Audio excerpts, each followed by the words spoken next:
she said. So you have a program, and you know the order of the songs isn't quite the same, obviously, but you know we're going to start with Tamlin in any case. And as I was saying to B there before I got up, it seemed like a good idea to sing Tamlin when the project was floated. It just doesn't seem such a good idea anymore. Right? But this is our only really excursion into one of those great big border ballads, you know, that will have you sitting there a long time listening to me singing, unfortunately. This is the short version, as I've noted there in the notes. This is a shorter version than the version that I first learned. I first learned it with 1976-77, and I sang it the first time ever I sang in public at a gathering of singers, Feeling the Boyne in 1977, with my father in a pub in Drogheda. It took 29 minutes. And his only boast was, well, nobody left, you know. So we're only going to sing a short version, it's only got 34 verses, and Niamh is here to prompt me for when I go wrong, right?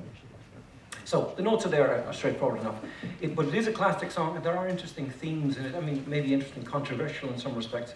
The closer you listen, of course, it's elves and, you know, ghosts in effect. It's that, you know, Murk and Midnight Hour, and it's New Year's, or it's Halloween and so on. But also, you know, Lady Margaret goes off to the wood to get herbs, you know, to lose the baby she's carrying. And this is the nature of tradition it deals with. Brigid's going to sing you some lovely murder bits. You know, it deals with murder in a most light-hearted manner, often. Sometimes tragically and sometimes like, you know what, anyway, let's have a go. Lady Margaret with a needle and a thread, and she was all dressed in black, when a thought came in her head that she'd wander in the woods to pick flowers to flower her hat, me boys, to pick flowers to flower her hat. So she's hoisted up her petticoat a bit above her knee, and so nimble she's run over the ground, until she came to that green, green wood. To pull those branches down, me boys, to pull those branches down. And up then starts a fine young man, and he's standing by a tree. He says, how dare you pull them branches down, and ask nae leave of me, lady, and ask nae leave of me. Well, this little wood, it was my very own, and my daddy, he gave it to me. So I will pull them branches down, and ask no leave of thee, young man, and ask no leave of thee. But he's taken her by the milk-white hand, and by the grass-green sleeve, and he's pulled her down at the foot of a bush. And he never once asked her leave, my boys, he never once asked her leave. And when all was done, she turned around for to ask that young man's name, but she nothing saw and nothing heard. And oh, how those woods grew dim, my boys, and oh, how them woods grew dim.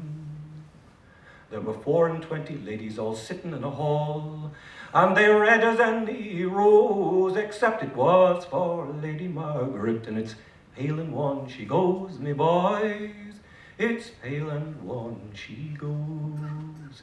There were 24 ladies all sitting in a hall, and they were all playing at chess, except it was for Lady Margaret, and she's green as any glass, me boys, she's green as any glass. Well, up then speaks a little servant girl, and she's lifted her hand and smiled. She says, I think Our Lady has loved too long, and now she goes with child, my boys, and now she goes with child. Up then spoke an aged knight, and he lay o'er the castle wall. If ever, alas, fair Margaret, says he, but we'll be blamed for all, my lady, we'll be blamed for all. Oh, hold your tongue, you ill-starred knight, and ill death may you die. Father my child on whom I will, I'll father nane on thee, old man, I'll father nane on thee. For the horse that my true love rides on is swifter than the wind, with silver he is shod before, with burning gold behind, my boys, oh, with burning gold behind. And up then spoke a second servant girl, and if ever, alas, says she, I think I know a herb in the green, green wood that will twine thy babe from thee, my lady, 'twill twine thy babe from thee. Lady Margaret's taken up her silver comb and made haste to comb her hair, and she's away to the green, green wood, as fast as she can tear, me boys, as fast as she can tear. And she's hardly picked a hair, but scarcely one, when up then starts young Tamlin. He says, lady, leave it alone, alone, oh, lady, leave it alone. Oh, why plucks thou the bitter, bitter herb, that plant that grows so grey, and all too still that bonny babe, that we got us in our play, lady, that we got us in our play. Oh, tell to me now the truth, Tamlin, if a mortal man you be, I'll tell you no lie now, Margaret, says he, I was christened as good as thee, I was christened as good as thee. But once on a bitter, bitter day, 'twas from my horse I fell, the Queen of Elfin, she did take me, under yonder green hill to dwell, under yonder green hill to dwell. And I would never tire, Margaret, in the elfin land to dwell, for pleasant is the elfin land, but an eerie tale to tell, my love, such an eerie tale to tell. For it's nigh on every 7 years they pay a tithe to hell, and I've been so fair and so full of flesh, sure I fear 'twill be myself, my love, I fear 'twill be myself. But tonight being Halloween, Margaret, and the morn being Hallow Day, so win me if you will, for all I know you may, my love, for all I know you may.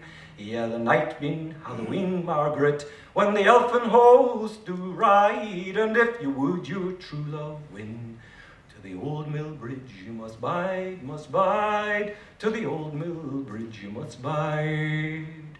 And first'll come a black horse, and then'll come a brown, and then'll race by the white, and you must hold him fast and fear him not. He's the father of your child, he is the father of your child. And then they will turn me all in your arms, into many's a beast so wild, but you must hold me fast and fear me not. I'm the father of your child, my love, I'm the father of your child. So Lady Margaret's taken up her silver comb, and made haste to comb her hair, and she's away to the old mill bridge, as fast as she can tear, me boys, as fast as she can tear. And at the dark night hour of the night, she heard those bridles ring, and oh, my boys, it cheered her heart, more than any mortal thing it did, more than any mortal thing. And first raced by a black horse, and then raced by a brown, and then came by the white, and she flung her arms around its neck, and it didn't hurt or fright me, boys, it didn't hurt or fright.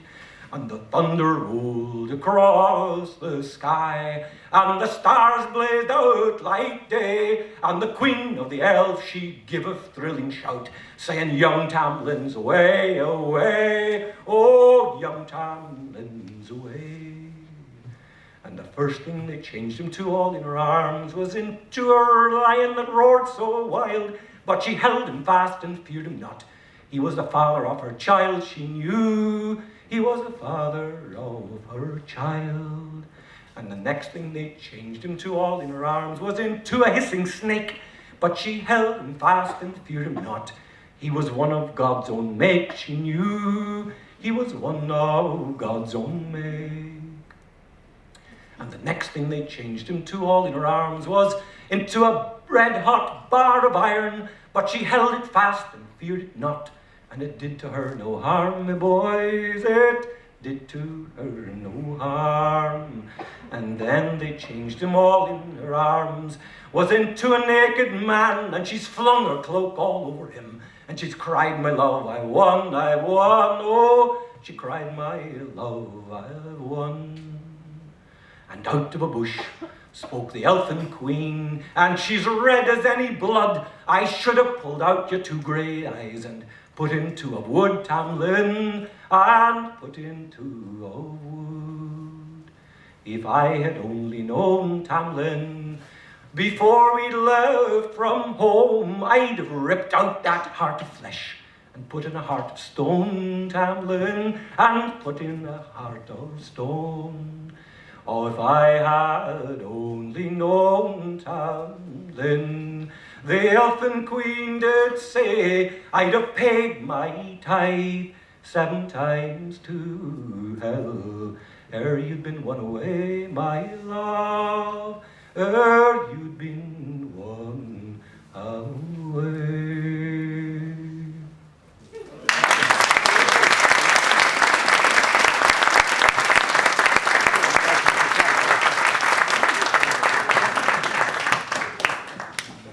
We did nobody leave, but we got a couple of extra people in.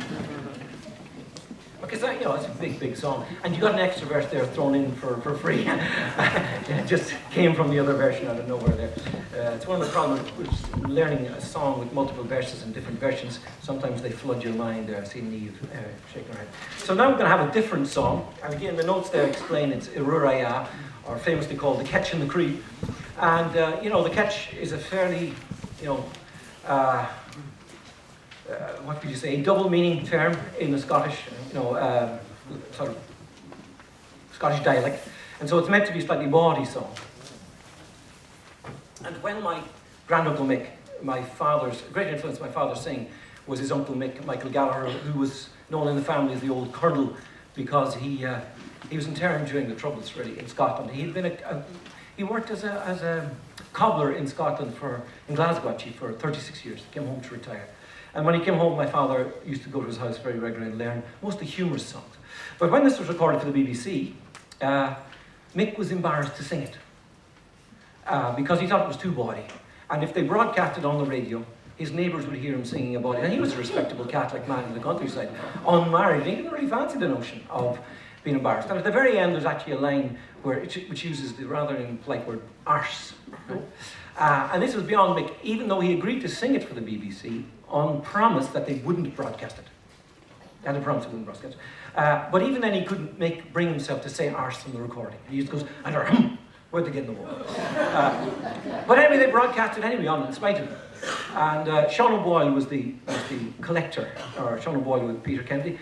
And Mick wanted to take his revenge then on Sean O'Boyle. He thought it was mean, it was dishonest. How could he possibly have done this to him? And Sean O'Boyle was a Gaelic scholar, among other things. And so Mick knew he lived in the city of Armagh. And so he wrote him a letter. And he couldn't think on how best to insult him publicly the way he felt he'd been insulted. So on the envelope he wrote, John Boy, Englishman, Armagh. And incredibly enough, that got to Sean O'Boyle, and he had a great laugh about it with my father afterwards. So all that talking, you might think it's going to be a great song. It's not really.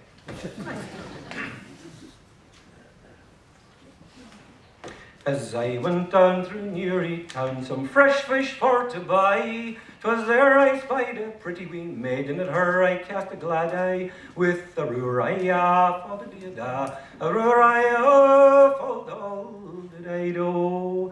Well, how can I get your chamber, love, and how can I get your bed? Me daddy goes to sleep at night, and the key lies under his head. Oh, Arooriah, fa-da-dee-da, Arooriah, fa-da-dee-da. So go and get the ladder, love, of 40 steps and 3, and put it to the chimney pot, and come down in a creel to me, with Arooriah, fa-da-dee-da, Arooriah, fa-da-dee-da. Well, no sleep could the old woman get, with dreams running through her head. I lay me life, says the gay old wife, there's a boy in me daughter's bed, with Arooriah, fa-da-dee-da, Arooriah, fa-da-dee-da. Up the stairs the old man crept, and into the room did steal. Silence reigned as the daughter slept, and he never twigged the creel, with Arooriah, fa-da-dee-da, Arooriah, fa-da-dee-da. My curse attend you, father, what brought you up so soon, to put me through me morning prayers, and I just lying down, with Arooriah, fa-da-dee-da, Arooriah, fa-da-dee-da. He went back to his gay old wife, and he went back, says he. Sure, she has the prayer book in her hand, and she's praying for you and me. With Arooriah, fa-da-dee-da, Arooriah, fa-da-dee-da-do. Still no rest could the old woman get, till she would rise and see. She came on the stumbling block, and into the Creel went she. With Arooriah, fa-da-dee-da, Arooriah, fa-da-dee-da-do. The lad been on the chimney top, he gave the Creel a haul, and he broke 3 ribs in the old woman's side, and her arse came again the wall. Arooriah, fa-da-dee-da, Arooriah, fa-da-dee-da-do. Sing Arooriah, fa-da-dee-da, Arooriah, fa-da-dee-da-do.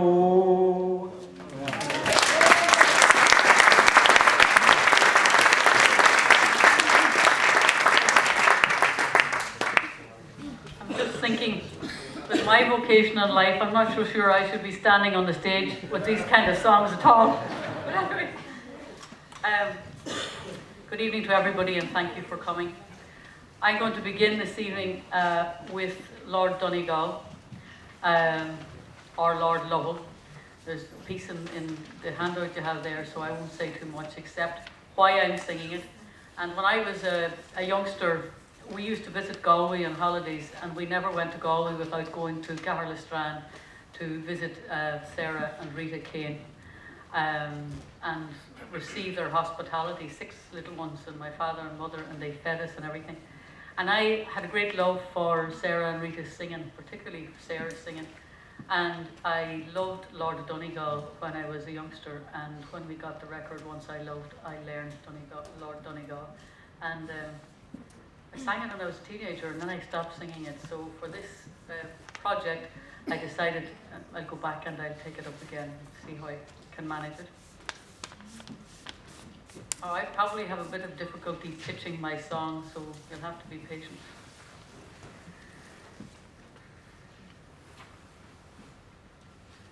Lord Donegal stood at his own hall door, brushing his milk-white steed, when he was upset by his own Isabel, who hastened to wish him Godspeed, saying, "Where are you going, Lord Donegal? Where are you going from me?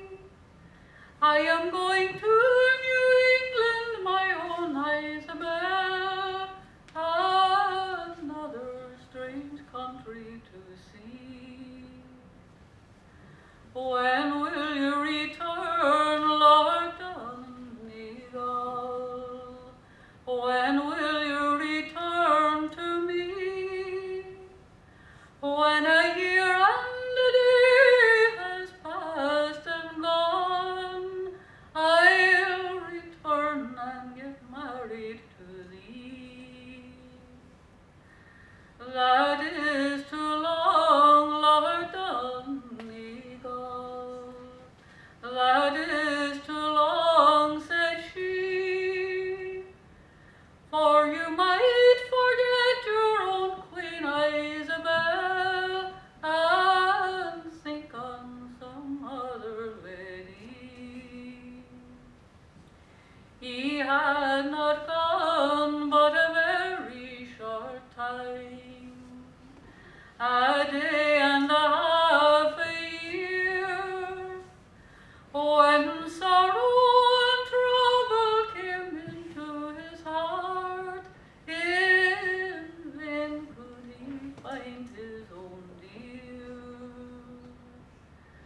And as he was returning all alone, riding his milk-white steed, he heard the sound of a peaceful dell, and the ladies in mourning there be, saying, "Who is it that has died on today?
one of them died as if unto day, and the other as if on tomorrow. Lord Donny, Queen Isabel died out of true love. Lord Donegal died out of sorrow. One was buried in St. Mary's Church, the other in St. Mary's Choir.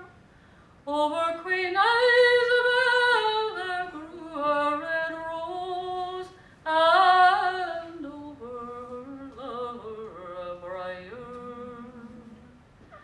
They grew to the church steeple top, until they could grow no higher, and they knotted together in a true lover's knot, for all the world to admire.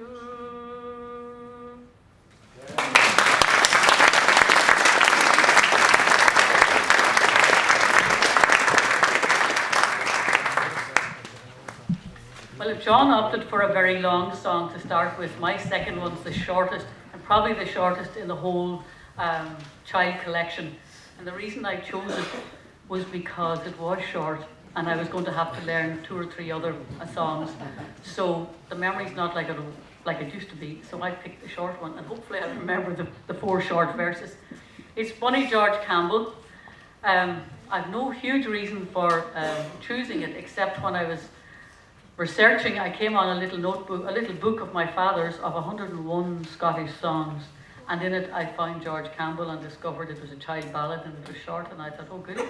And I had the music, the notes were there, and then I went on the internet and I got onto YouTube and I got a number of different versions of it, and more or less the same tune, and actually found in the film for children, The Curious Case of Something Events or whatever, Lemony Snicket, where Billy Connolly sings a verse of it with a snake around his arm, and he's playing, it's not a zither but some kind of a stringed instrument, and he sings it, a verse of it.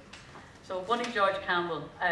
It's meant to be a lament, and it's just as well John has a humorous song, because I don't sing humorous songs. I'm inclined, I think that's why I was attracted to Sarah and Rita Kane, because they always would say to my father, "Our Paddy, sing a sad song," and I love sad songs, so that's what you're going to get from me tonight, I'm afraid. This is meant to be a lament, but it's a wee bit kind of waltzy. But I came on Duncan Williamson, and he sings a very different tune to it, and it's. But I said, well, I have to learn it now next time round. It's just a very different tune, and it's a real sense of lament about it. And he was at pains to tell the children he was talking to that this was the MacDonalds killing a Campbell long before the massacre of Glencoe. So he obviously had some interest in that. So I'll try it now.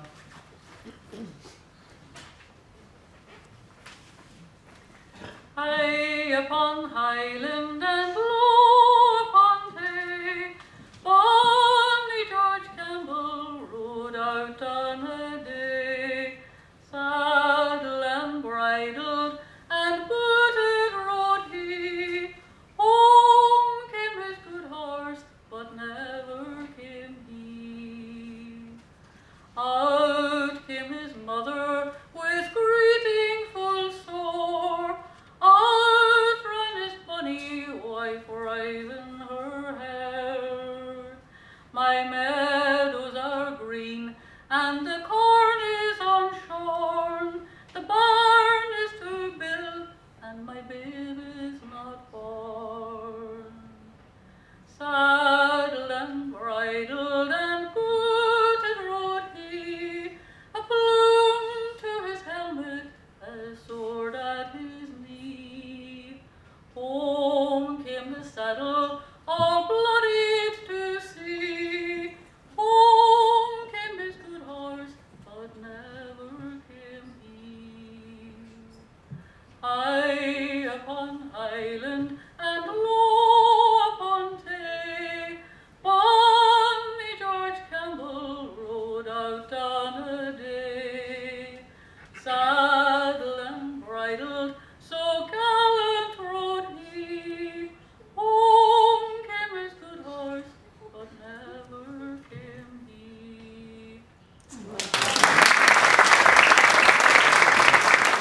even though we have a big store of songs in the family, nobody sings Barbara Ellen. Nobody in the past generation had a version that I can find anyway. You know, if anyone knows my father singing it, please tell me if you know if there's required. So I don't think there's a version. So I want to learn a version. And I like this one because it's a wee bit different and it's very simple. And there's a great simplicity in how it was recorded back in the 50s. It came out on a wee record in 1956, 57 called The Lark in the Morning, which is probably the first LP of Irish music, certainly of Irish singing, which was produced in America by someone who doesn't get enough credit for these things, a woman called Diane Hamilton, who was one of the Guggenheims, but she made some fantastic recordings when she was in Ireland in the 50s.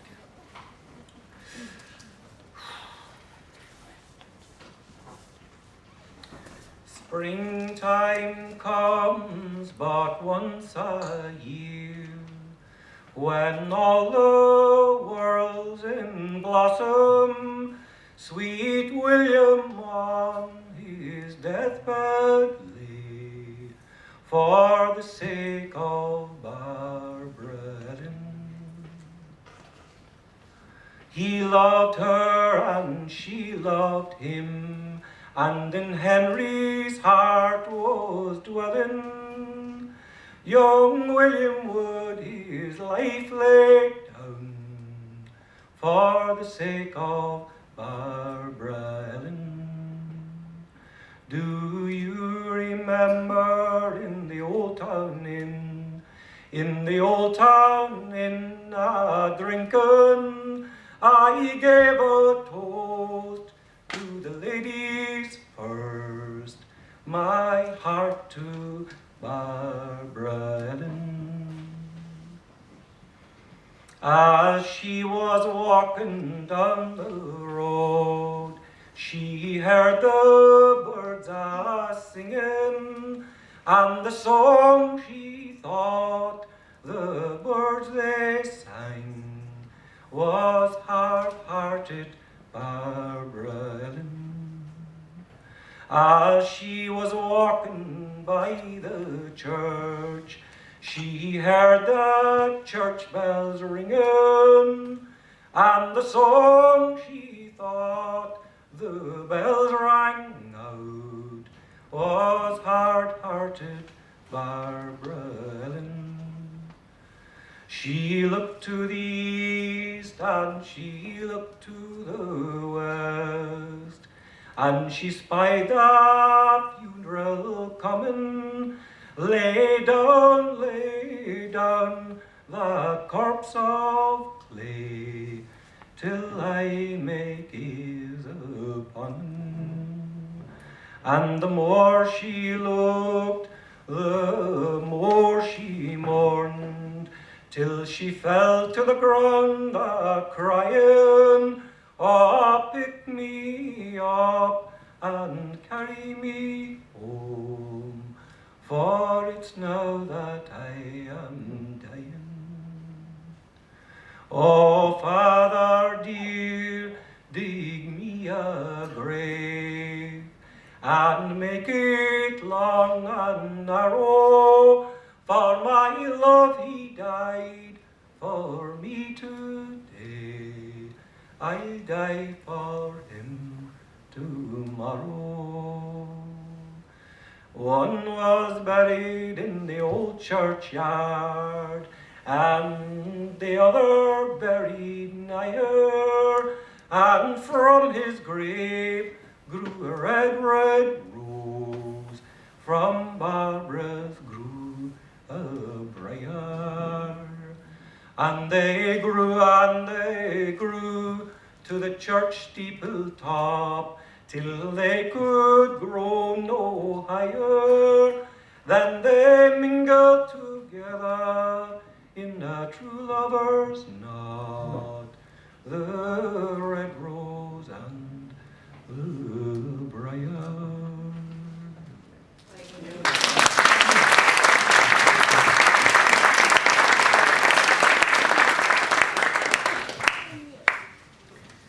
I'm going to sing Love Henry. It's a version of Young Hunting. And you know, when you're going through things after somebody's gone, you come across tapes and whatnot, and I came across a tape of that my father had recorded, and there was a version of As I Roved Out, and there was a version, one of the ones you sang last week, that Luke sang last week, can't remember the name of it now, and this one, Love Henry.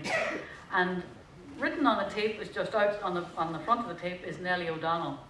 So the lady sounds to have an American accent, but she doesn't to me sound like a Nellie O'Donnell, if you know what I mean by that. But so I take it that Nellie O'Donnell was the name of the lady who was singing on this tape. And I remember years ago thinking, oh, I'd like to maybe learn one or two of those songs. And that's where I got this version of Love Henry. And I haven't heard it, maybe somebody else has heard this version somewhere that can tell me afterwards if you have.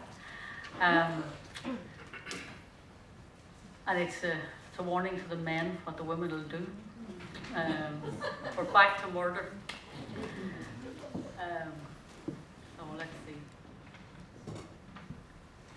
What's the beginning of it, needed? Lights down. All right.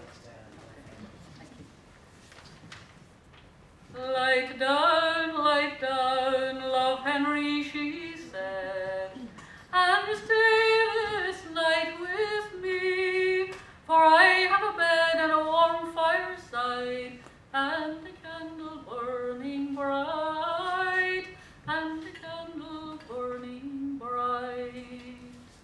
I can't light down, and I won't light down, and stay this night with thee, for there's a little girl in London town that will think so ill of me, that will think so ill of me. Then he's bended o'er the marble wall, and kisses gave her 3. She had a little penknife in her hand, and she stabbed him heartily, and she stabbed him heartily. I will come down, and I can come down, and stay the night with thee, for I've no little girl in London town that I love better than thee, that I love better than thee. Shall I ride to the west, shall I ride to the east, or cross the sea and land, to find some good and clever doctor who can cure this wounded man, who can cure this wounded man? Neither ride to the east, nor ride to the west, nor to anywhere under the sun, for there's no doctor in all Scotland can cure what Margaret's done, can cure what Margaret's done. Then she called to her maidens 3, and bade them for to stand, saying all the guns that e'er I wore, you can have them at command, you can have them at command. One took him by the yellow hair, the other by the feet, one took him by the lily white hand, and she round the middle so neat, and she round the middle so neat. They dragged him to that doleful well, and dropped him without a sound. Lie there, love Henry, she said, where you never can be found, where you never can be found. As she turned around for to go home, she heard a pretty bird sing, oh, woe betide the cruel lady, for he loved no one but thee, he loved no one but thee. Fly down, oh pretty little bird, fly down and come home with me, and you shall have a cage of the finest gold, pound upon an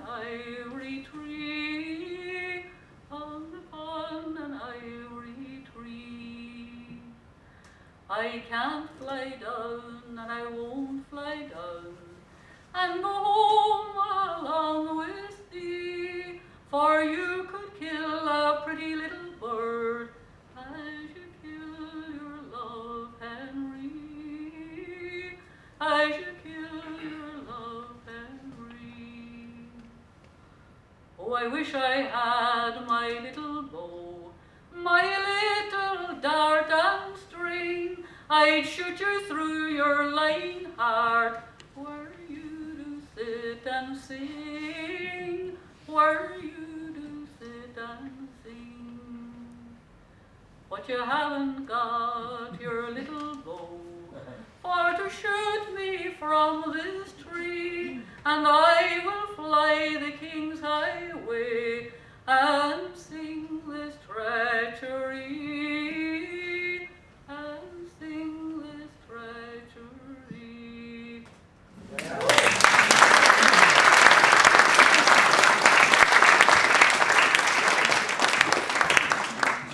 Okay, Brigide's going to introduce our next song because myself and Maura are going to sing actually. So rather than man, woman, and child, it'll be man, two women, and child. So Maura's going to come and join us, but Brigide's going to introduce it with a little piece from my father's tongue. You go ahead and introduce it. Was it my sister Maura?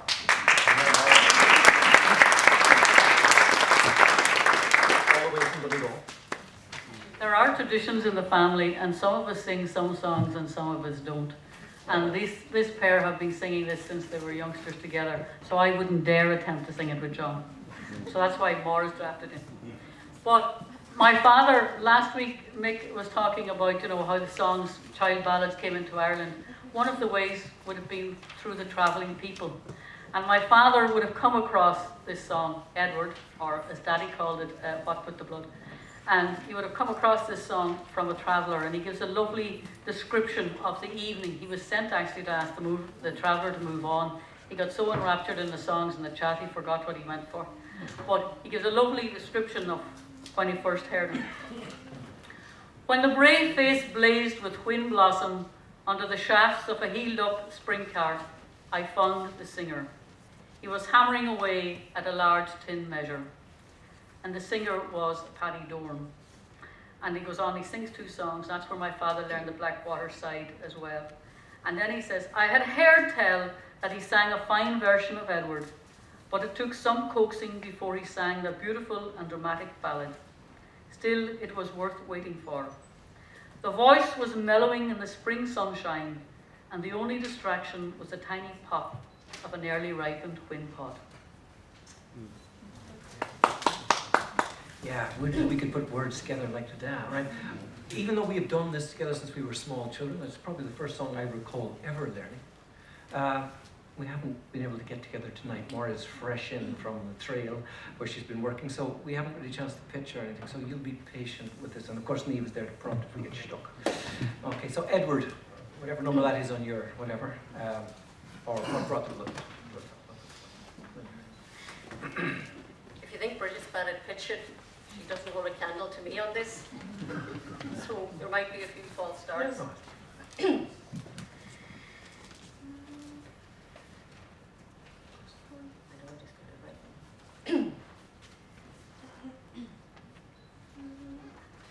Where have you been the whole day long? Son, come tell it unto me.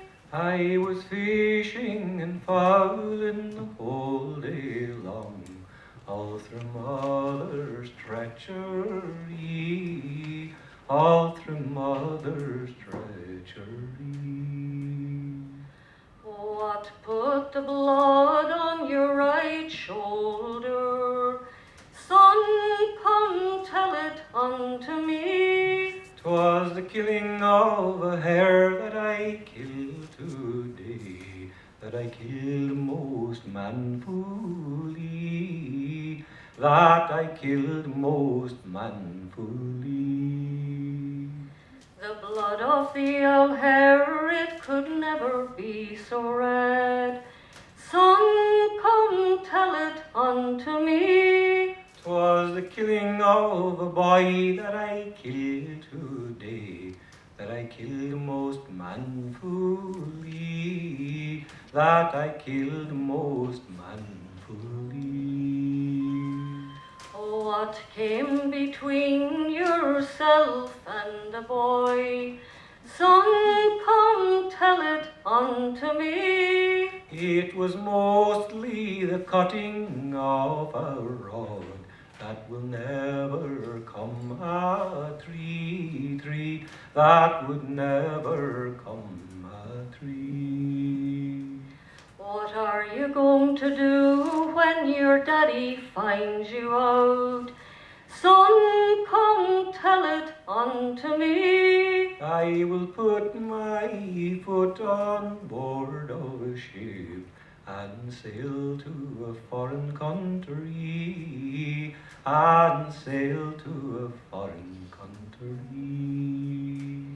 What are you going to do with your lovely young wife? Son, come tell it unto me. She can put her foot on board of the ship and sail on after me, and sail on after me. What are you going to do with your two fine young babes? Son, come tell it unto me. I'll give one to me father and the other to my mother, for to bear them company, for to bear them company. What are you going to do with your two greyhounds? Son, come tell it unto me. I will take the leashes off of their necks, for they'll race no more for me. Ah, they'll race no more for me. What are you going to do with your two racehorses? Son, come tell it unto me. I will take the bridles off of their necks, for they'll hunt no more for me. Ah, they'll hunt no more for me. What are you going to do with your houses and your lands? Son, come tell it unto me. I will lay them bare to the birds of the air, for there's no more welcome there for me. Ah, there's no more welcome there for me. What are you going to do in the winter of your life? Son, come tell it unto me. Like a saggin on the loch, I will bend in the wind, and I'll beg for God's mercy, and I'll beg for God's mercy.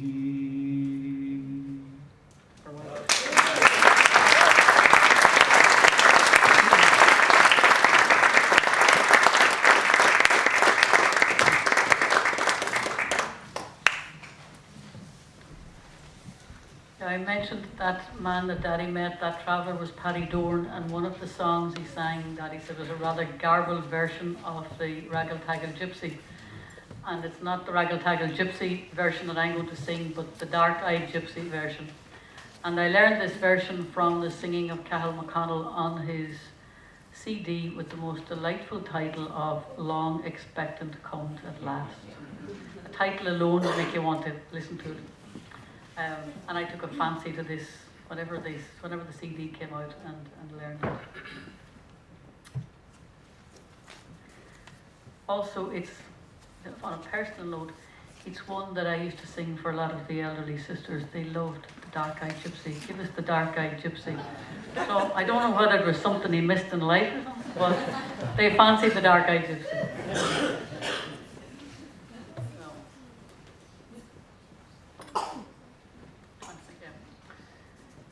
There were three gypsies lived in the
And oh, he rode so speedy, oh, till he came to the place where his lady was, lying down with the dark-eyed gypsy,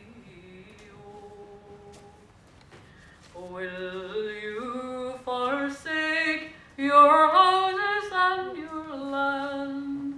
Will you forsake your children three?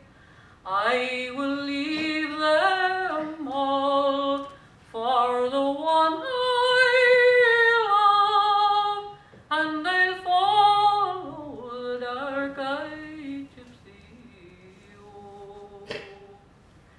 Last night I lay on a fine feathered bed, my own wedded lord beside me, oh. But tonight I will lie on a cold barren floor in the arms of the dark-eyed gypsy, oh.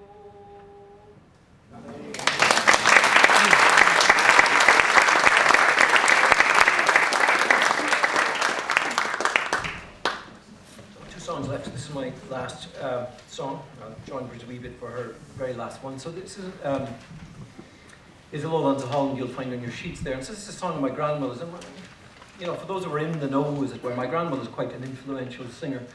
Everybody from Steel Eye Span to, you know, I don't know, Flankstey and, you know, all these kind of folk, you know, were taken by her stuff. And she had a remarkable style. I actually was somewhere recently singing, and the Voice of God were singing, and afterwards one of their number, and I sang myself, you know. And afterwards we were standing around, and he said, oh, it's great, it's great. He said, of course, your granny was the real singer. What do you do? What do you do? But what's interesting from the project point of view, and this is a wonderful, I mean, it's been a brilliant project to be involved in, there's no question to talk about it. You know, to be involved with other singers and to be sort of workshopping with them and, you know, listening to what they're doing, and, you know, Lucas sung a version of Barbara, you know, it's very interesting to do. For me personally, this is interesting to do. That very first song, that big, long, essentially fairly plain melody, that's a completely different style of what we would normally do. It's very lyrical singing we try and do, very short and so on. So like 4 verses versus 34 verses.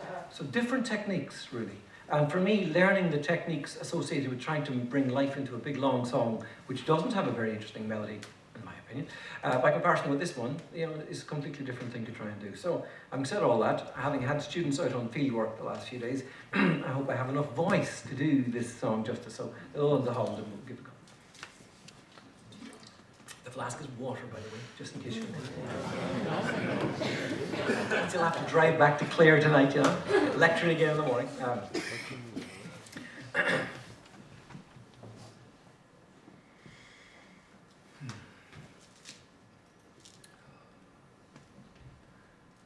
The night that I was married and lay in marriage bed, came a bold sea captain and stood at my bed head, saying, arise, new good man, and come along with me to the lowlands of Holland far, to face your enemy.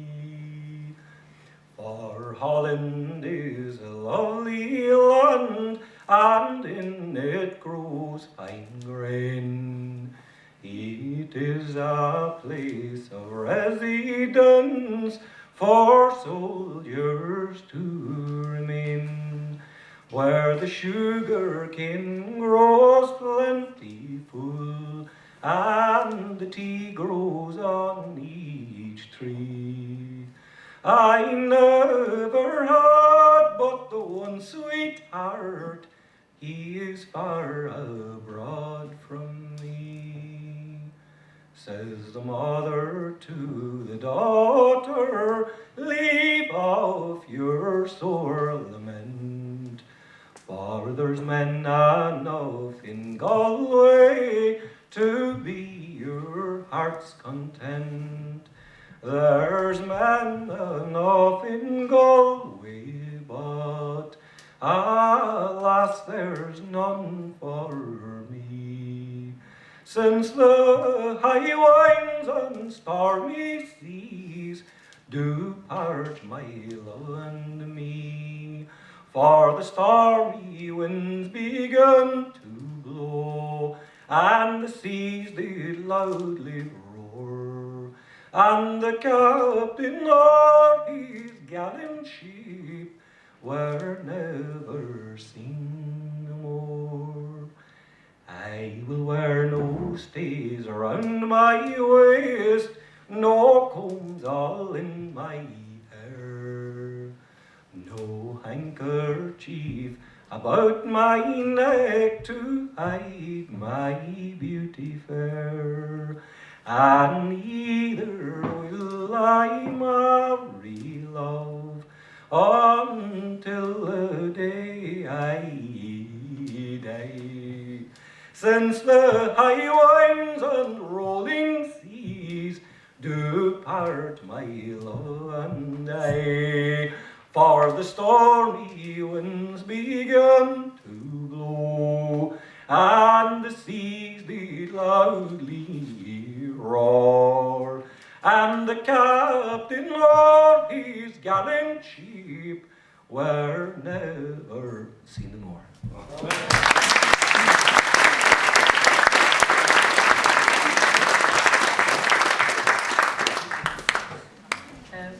I was just thinking there as John was singing, the man I mentioned earlier, he was also a traveller, Duncan Williamson. He's a very famous storyteller and singer from Scotland.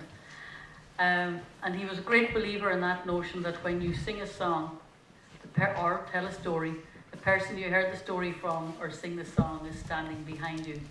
And the person who they got it from is standing behind that person. So there are a lot of people standing behind us on the stage tonight. And I think when Luke and Niamh sang last week, and next week when it's Mick and Rosie and Aileen and Tim the following week, there'll be a whole community of singers on the stage as well. And that is only happening here these Wednesday nights because of Mick Fortune and Mick's idea. Yeah. And I would like to thank Mick for giving us the opportunity.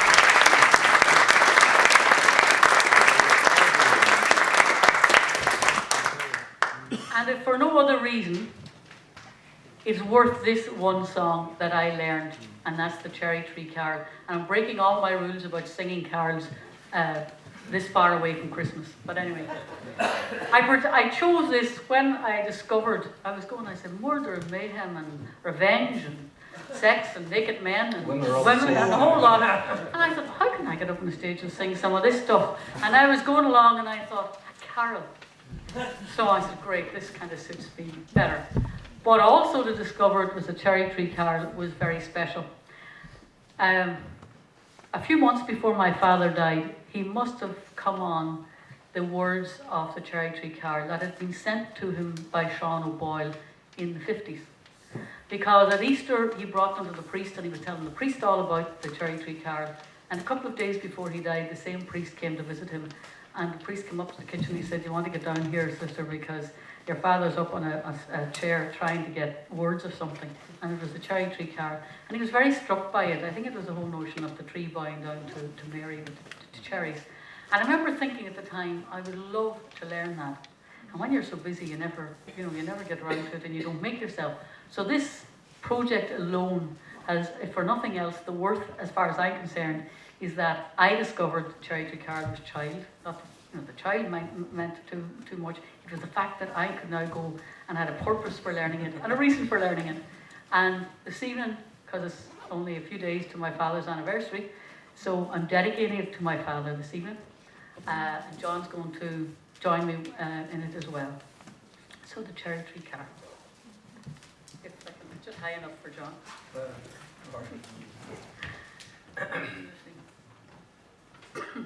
One of them sings higher than I want, and the other one sings lower than I want. Not the problem. Well, do a verse and see how you cope.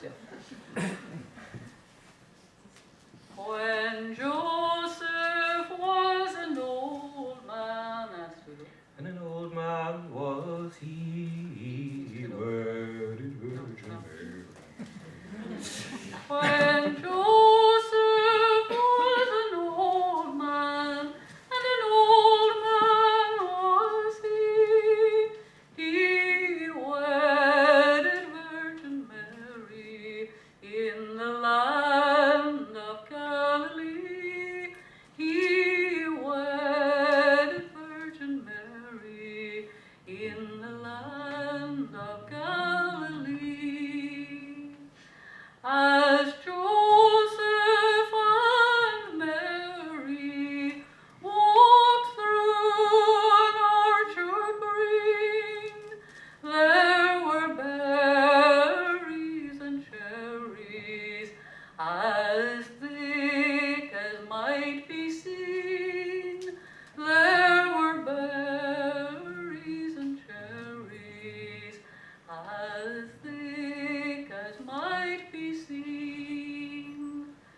Then bespoke Mary in a voice meek and mild, Joseph, pluck for me some cherries, for I am with child. Joseph, pluck for me some cherries, for I am with child. Then bespoke Joseph in words most unkind, Let him pluck thee a cherry that got thee with child. Let him pluck thee a cherry that got thee with child.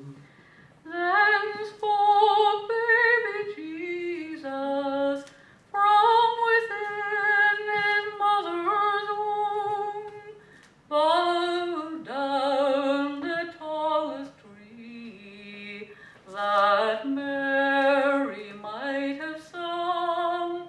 Bow down the tallest tree that Mary might have sung.